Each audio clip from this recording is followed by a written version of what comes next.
Part 7. Generally occurred problems and resolving. 1.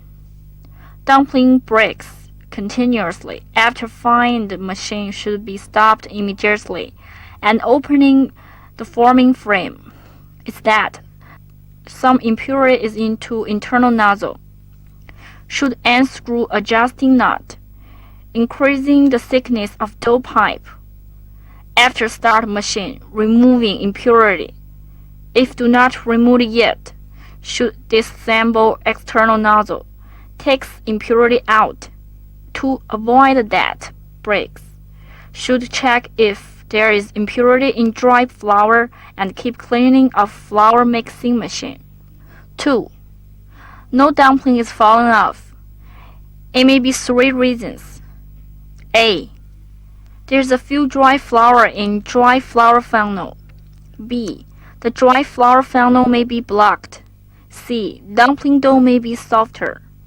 To avoid that, the dry flour funnel should be full dry flour, and dry flour funnel is not blocked. Softness or hardness should be proper. 3. Dumplings past each other. Because of more gap between the forming mold and the secondary roll, should stop machine immediately. Should adjust the light screw, properly turn down, but do not exceed.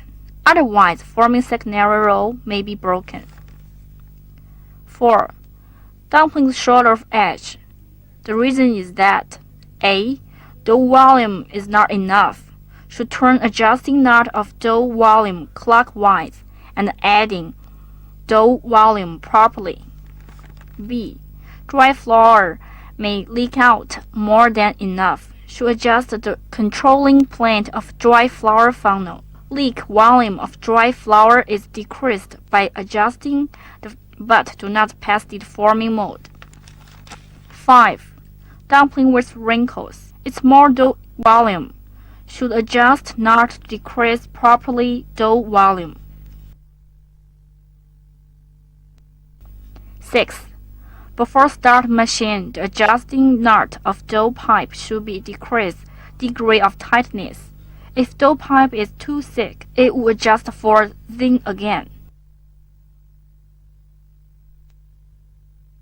In order to avoid starting machine for tightly knot, the parts may be broken.